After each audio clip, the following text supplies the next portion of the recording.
जय गायत्री माता, जय गुरुदेव।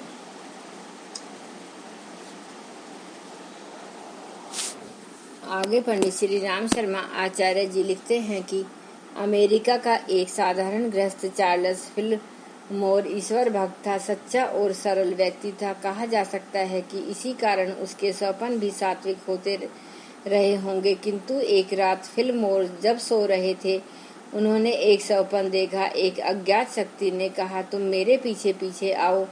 फिलमोर पीछे पीछे चल पड़े। अपने स्वप्न का वर्णन करते हुए वे स्वयं लिखते हैं कि मैं एक शहर में पहुंचा। वह शहर मैंने पहले भी देखा था, इसलिए मुझे साफ पता चल गया कि यह कनसास है, जो कि अमेरिका का शहर है। फिर मुझे एक स्थान पर ले जाया गया। उस स्थान के बारे में मुझे कुछ भी ज्ञात नहीं था, पर मुझे मेरे मार्गदर्शक ने बताया कि यहीं पर तुम्हें काम करना है। उसने एक अखबार दिखाया। जब तक उसका पहला अक्षर यू पढ़ने में आए, कई और अखबार उसके हाथ में दिखे और नींद टूट गई। चार्ल्स फिलमोर एक ईश्वर विश्वासी भक्त व्यक्ति थे। उन दिनों वे ध्यान साधना का अभ्यास कर रहे थे, साथ ही सपने में अखबार की सूचना थी। वे ध्यान साधना आदि का अभ्यास लोगों को कराते थे। बड़े बड़े लोग उनसे प्रभावित थे, किंतु प्रचार प्रसार की बात उनके दिमाग में थी ही नहीं। पर एक दिन कुछ लोगों ने उनके पास आकर इस पुनीत कालक के प्रचार प्रसार को देखकर एक संस्था का प्रस्ताव रखा और सोसाइटी ऑफ साइलेंट यूनिटी नामक संस्था का निर्माण भी हो गया। कार्यालय के लिए अनायास ही कनसास शहर को लोगों ने प्रस्तावित किया और वही स्थान जिसे फिलमोर ने स्वप्न में देखा था। एक अखबार भी यूनिटी नाम से निकाला गया, जिसका पहला अक्षर यू ही था। बाद में और भी पत्र पत्रिकाएं वहां से छपी और स्वप्न का तथ्य सत्य हो गया। सपने में संपन्नता का पथ प्रशस्त किया। संसार की श्रवण खदानों में दूसरे नंबर की खदान बैटल पहाड़ पर है।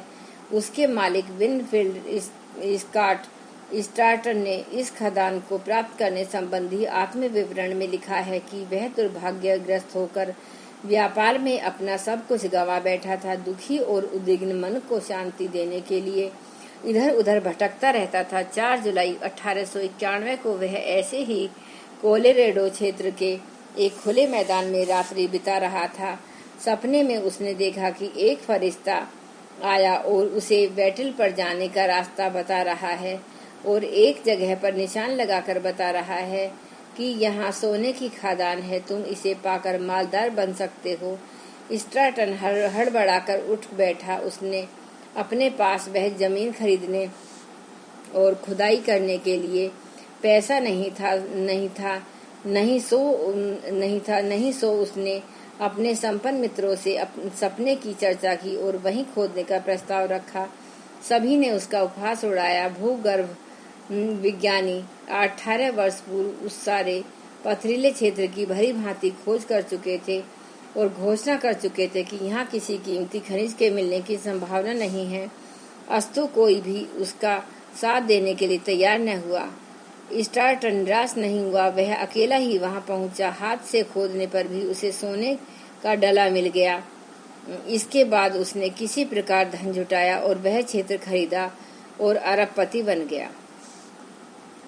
सपनों के संकेत समझना संभव हो सके तो यह हमारे जीवन की बहुत बड़ी उपलब्धि हो सकती है।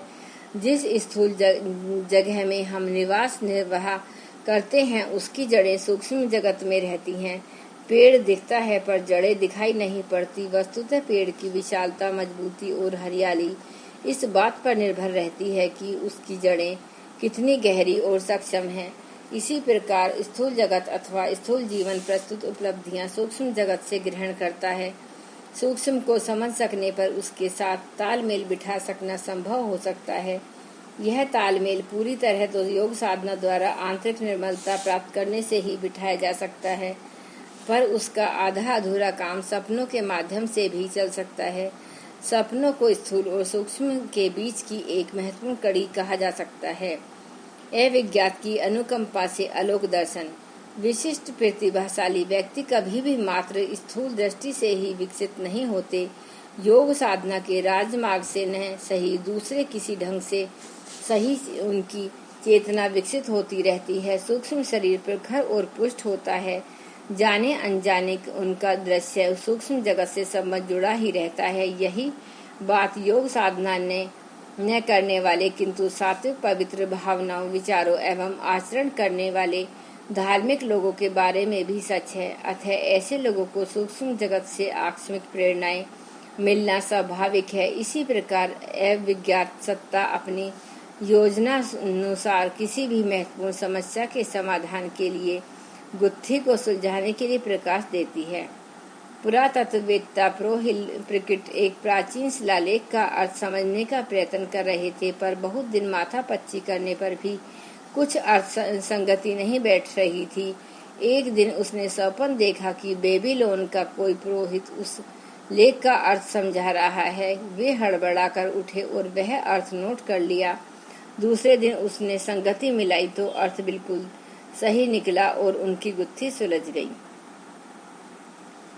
प्राच्य भाषाओं के पंडित सर E.A. वालिस बाज के मन में माध्यमिक शिक्षा काल में ही प्राचीन भाषाओं का विशेषज्ञ बनने की इच्छा जगी। उनकी आकांक्षा से प्रभावित हो तत्कालीन प्रधानमंत्री श्री गैलेडिस्टन ने 1878 में उन्हें कैम्ब्रिज में भर्ती करा दिया।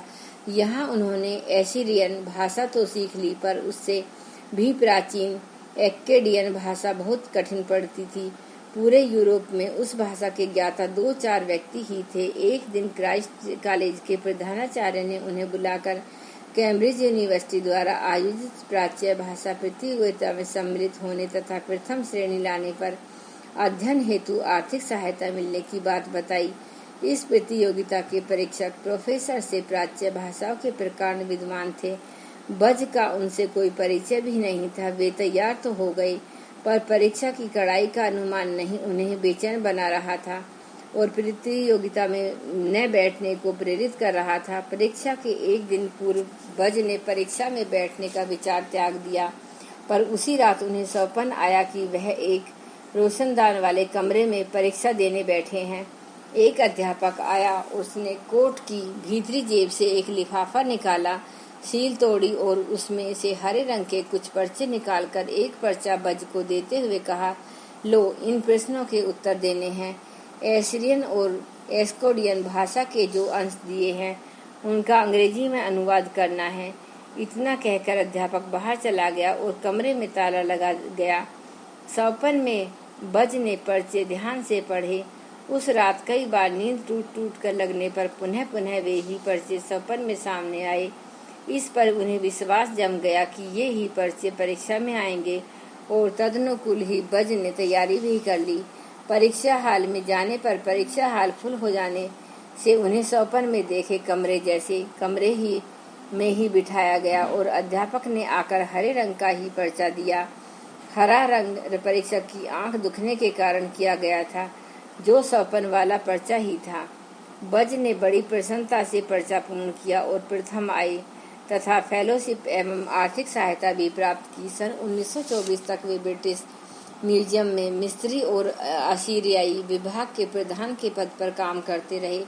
स्वाभाविक ही उन्हें वह मार्गदर्शक और सहायक स्वप्न कभी भूला नहीं। सिलाई की मशीन के आविष्कारक एलिस होवे ने भी एक ऐसा ही विचित्र स्वप्न देखा, जिसने उसकी बड़ी भारी गुत्थी को ही सुलझा दिया। एलियस होवे ने जब अपनी सारी मशीन करके उसे फिट कर लिया, तब उसकी समझ में आया कि सुई में ऊपर छेद रखने से मशीन सिलाई नहीं कर सकती, तो फिर वे छेद कहाँ रखा जाए। इसी बात पर सब आविष्कार अटक गया। उसका मस्तिष्क चकरा गया, क्योंकि उसका इतने दिन का परिश्रम व्यर्थ गया। ऐसी स्थिति में सिवाय भगवान का नाम लेने के अतिरिक्त उसे कुछ न सूझ पड़ा। होवे ने एक रात स्वप्न देखा। उसने देखा कुछ दस्युओं ने उसे पकड़ लिया है और जंगली जाति के राजा के यहाँ पकड़ कर ले गए। राजा ने कड़क कर कहा, शाम तक सिलाई की मशीन तुम मुझे सौंप दोगे या नहीं।